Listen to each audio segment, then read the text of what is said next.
Michael says two cards, opposing polarities. All right. So pick hashtag one or hashtag two. Because because of the wonderful things he does. Hashtag one, hashtag two. All right, here goes. Oopsie. Ooh, card fell out on its own. We're going to do hashtag two first. So, hashtag two, card number 7, Dakshina. Fear can undermine your confidence, erode your trust, and steal away the joy you take in living. The benign yet mighty Dakshina Kali manifests to conquer fear and realign your mind and path towards peace and light. Make a sincere offering from your heart to her now, and you will receive her generous blessings and assistance. Open your heart with trust, for that which is blessed and beautiful wants to manifest in your life. Make it happen. Okay. Dakshina Kali conquers even the most extreme fears. She steps forward with her right foot, a sign that she will create order from chaos.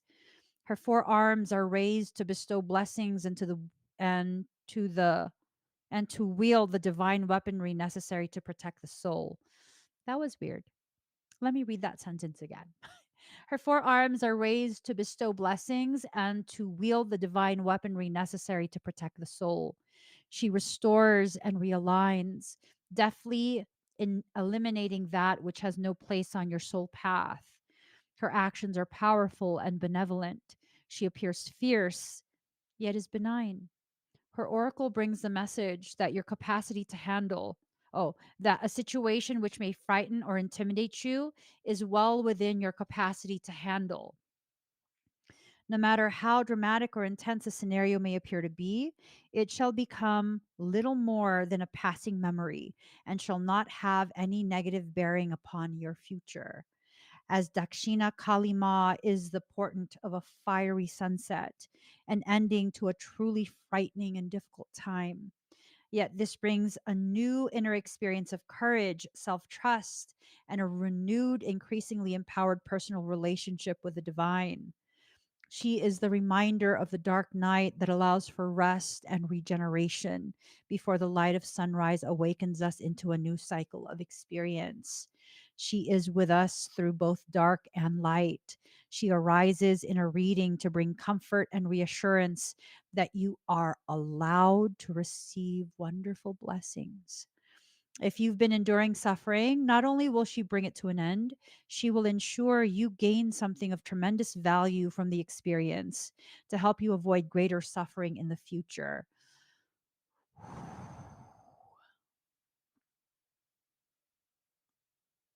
That's such a powerful message. To engage the peaceful blessings and psychological renewal that Dakshina Kali bestows, you can make an offering. The term Dakshina means gift, typically the gift you would offer to a healer or a spiritual teacher with gratitude for their teachings and blessings. What could anyone possibly offer to a great being such as Kali Ma?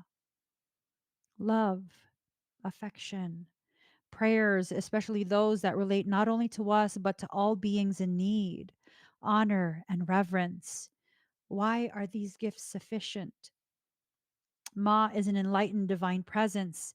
She has no need for flattery or gifts to elicit her love, grace, and protection. She gives that freely and generously. The offering to her is about what it does for us on a human level. Making a genuine offering opens the heart and puts us in a position to truly receive. To demand from an entitled perspective, locked in ego or blocked in fear, does not open us to her. Even though she pours forth love and healing in great abundance, we are like concrete with the water of her love sliding over us, unable to permeate, restore, and nourish. We need to be like tilled soil, open and receptive, capable of taking in her grace. If you have wondered why it feels like your flesh has been ripped open. Is that not what tilled soil is?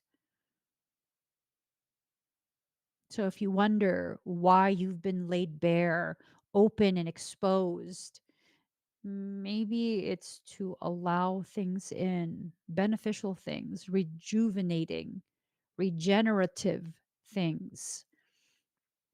We need to be like tilled soil, open and receptive, capable of taking in her grace. For that to happen, we need to place our hearts and minds in the best state to engage with her. An offering is a humbling act of respect and acknowledgement. It's an act of imploring. It opens the receptive channel in our hearts. Dakshina appears when we are in need, and the Divine Mother wishes to bring a blessing into our lives. She is a reminder to put ourselves into the best state of receptivity. No matter how good or deserving we may strive to be, if we cannot open and allow the grace in, our wounded perspectives shall continue to have the upper hand in our minds and create further suffering in our lives.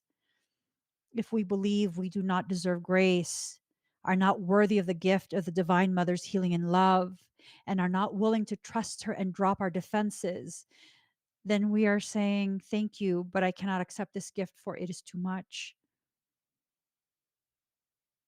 Wow. Like the bare minimum. The bare minimum is too much. That is definitely an existence I don't want to return back to. Ever. Never again in this life. Never again in this life. Do you wish to allow such attitudes to deny the Divine Mother's free flowing blessing in your life? If not, then give to her. Give to her to allow yourself to receive from her. Every being benefits because her blessings are enlightened, bringing healing to you and simultaneously improving circumstances for all beings. Be like a child who asks their mother for a beautiful gift and who knows it will bring their mother pleasure to bestow it on them, therefore increasing happiness for all. You can only experience that if you allow Dakshina to enter your heart and your world. You have free will. What shall you choose? And I think sometimes that line, where is it? Give to her to allow yourself to receive from her. It's not necessarily that you have to give a gift, like a tangible gift, a present of some kind. Um, it could be an instruction from soul to simply give to her your worries, allow her to know what it is that is depleting your belief in yourself. What struggle are you going through? And sometimes by simply allowing someone who you trust to know there is a struggle, you open yourself to receiving the very assistance you are so desperately seeking and needing. No strings attached. And this is true for so many people in our community where it's a thing of never asking, never allowing anyone else to know what struggles you're facing until finally you reach a point where you understand life is happening the way it's happening to get you to open up so that you can finally see you are not alone in this journey. It is not just you alone with your suffering, with your misery, with any of that. That the only reason you're alone is because you don't allow someone else in. You can't do this with everyone. You can't. Unfortunately, there are those who exist um, to take advantage of your vulnerabilities. You have to be careful who you allow to experience these vulnerable times with. Be very careful, be very discerning. But there are those who are capable of assisting. If only you would allow them to know that assistance is needed. Yeah. Two, what was the other card? 32. And the other card was 7. Ooh, completion. So for those who chose hashtag 2, you're completing the cycle.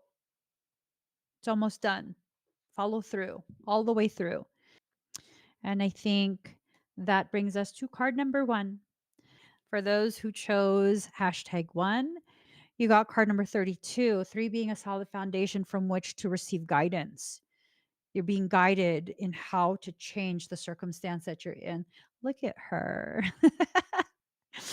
Look at her. Okay, girlfriend. Okay. Tai Chi rising. Your energy field is growing stronger with more spiritual electricity pulsing through your being. Take time to nourish your nervous system as it adjusts and be gentle with yourself as you adjust to increasing levels of spiritual potency, which gives more impact to your words, actions, and thoughts. Having a big energy field does not necessarily mean that you have a high level of consciousness, but when you do have an exquisite awareness and a beautiful light, it's able to shine more brightly through a larger energy field. Whatever you have within you, a larger energy field will reveal it with greater gusto. You have a special light within you, and the elegance, beauty, and refinement of that light wishes to express itself more potently in the world of forms so that others may receive healing and refine their light too. You can help teach others about the power of gentleness, that force is not required, and that kindness can be the most healing and powerful balm of all.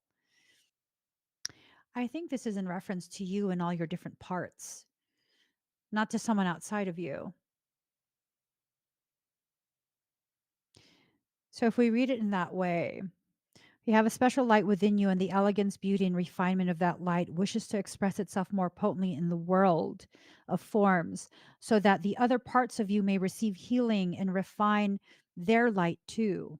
You can help teach the other parts of you about the power of gentleness, that force is not required, and that kindness can be the most healing and powerful balm of all.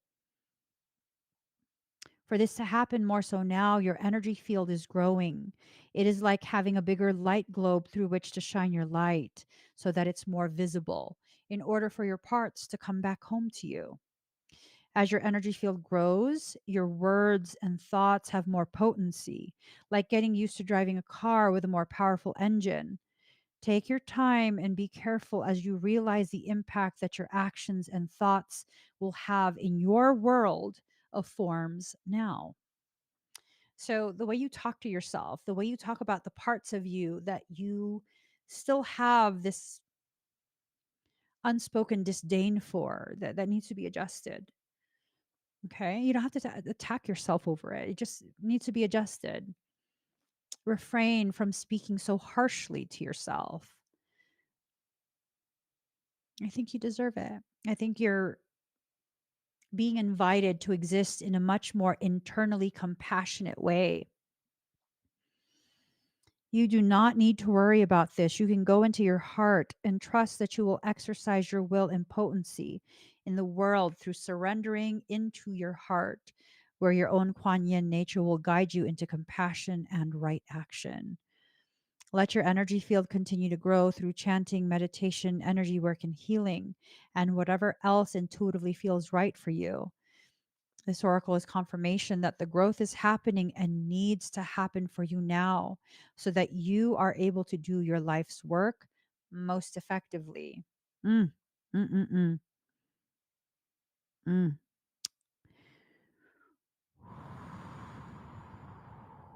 Wow. Ooh. Through my own free will, may my energy field grow to meet the needs of my soul light. May I be strong and merciful, powerful and wise in equal measure. May I be loving and potent with temperance and peaceful intention. Ooh, that right there. May you have that and more.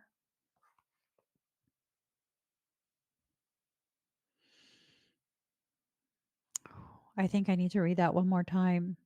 Through mercy and compassion and my own free will, may my energy field grow to meet the needs of my soul light.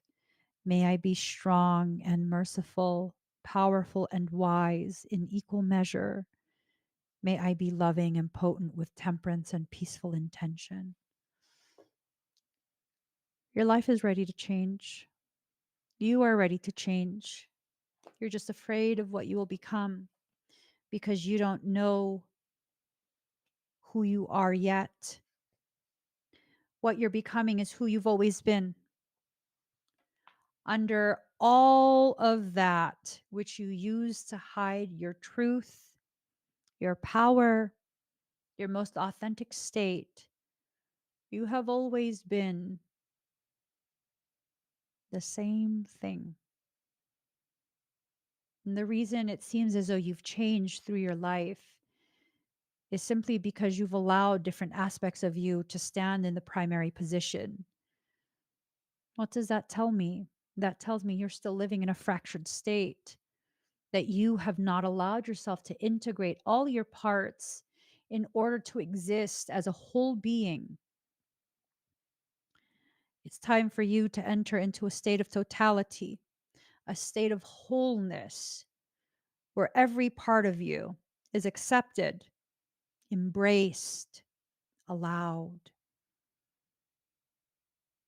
Allow yourself to be a whole being and give yourself permission to recognize that certain parts must step forward at certain times.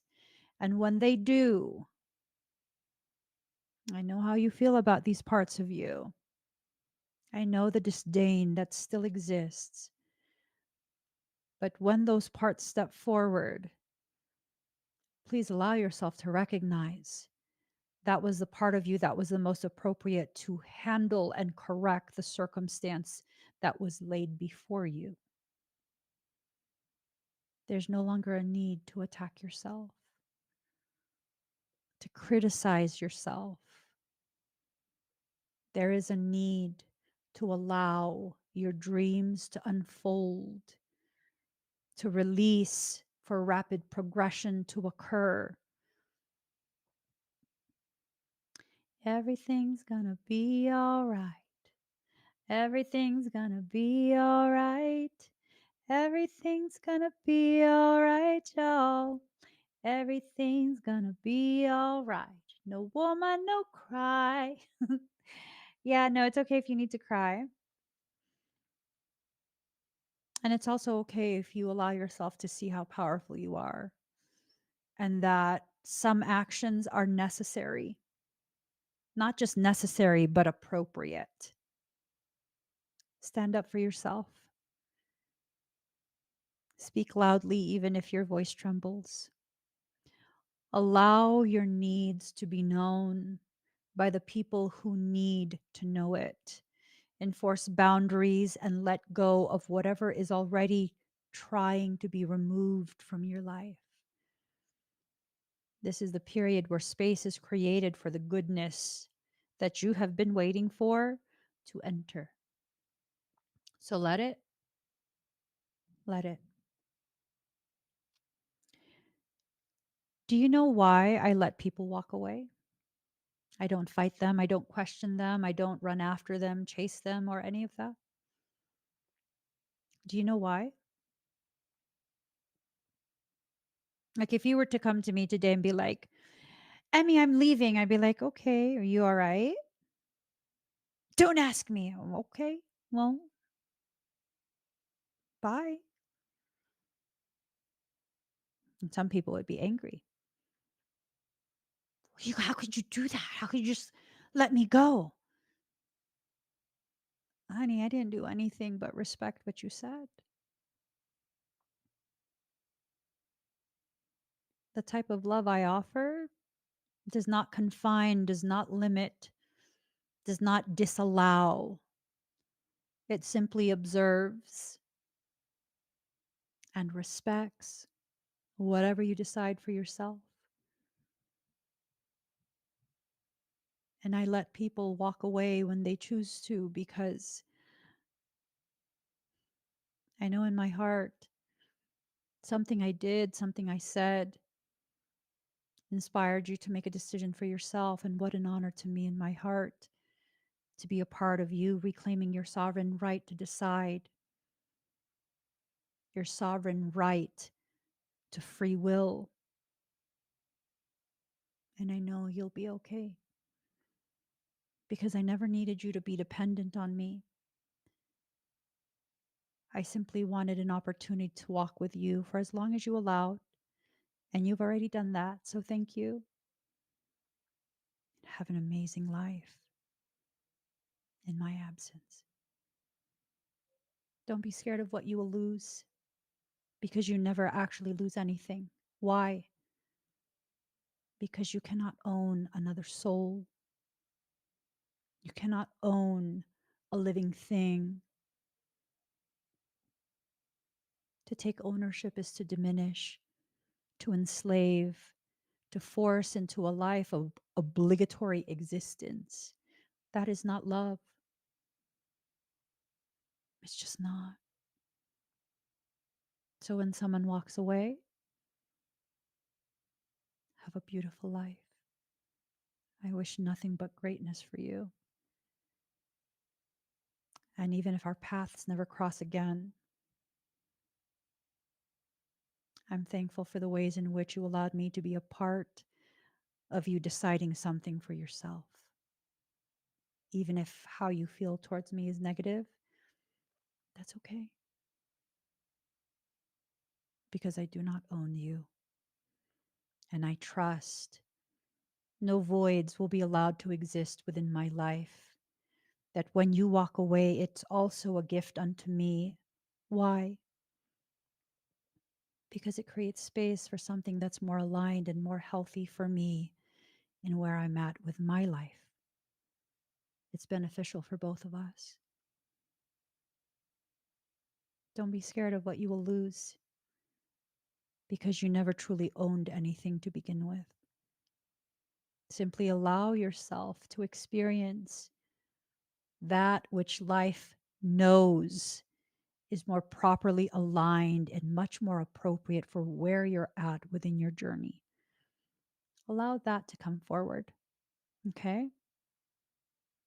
Allow that to be the very thing that allows you to move through life with no fear. None. What's there to be afraid of? Growth? Amplified happiness? Expanded peace?